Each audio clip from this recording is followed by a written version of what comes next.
ইরানের মাটিতে হামাস প্রধান ইসমাইল হানিয়া হত্যাকাণ্ডের জেরে মধ্যপ্রাচ্য জুড়ে উত্তেজনা তুঙ্গে। প্রতিশোধের আগুনে পুড়তে থাকা তেহরান যে কোনো সময় হামলা চালাতে পারে, এখনও সে আশঙ্কায় তেল আবিব।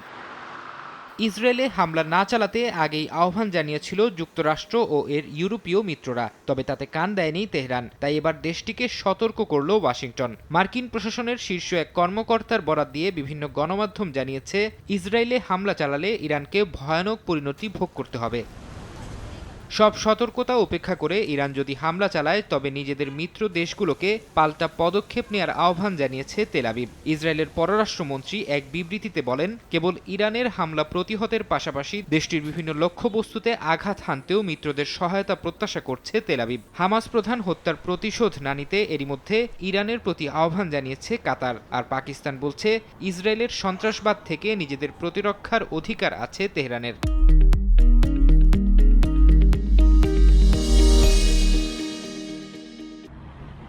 তবে ইসরায়েলে ইরানের হামলার পরিকল্পনা আরও কয়েকদিন পিছিয়ে যেতে পারে বলে জানিয়েছে মার্কিন সংবাদ মাধ্যম দ্য নিউ ইয়র্ক টাইমস। গণমাধ্যমটি বলছে, গাজায় যুদ্ধবিরতির নতুন চুক্তিতে যেন কোনো বাধা না আসে তা নিশ্চিতেই আক্রমণাত্মক পদক্ষেপ নিতে কিছুটা সময় নেবে তেহরান। ফরহাদ চৌধুরী, সময় সংবাদ।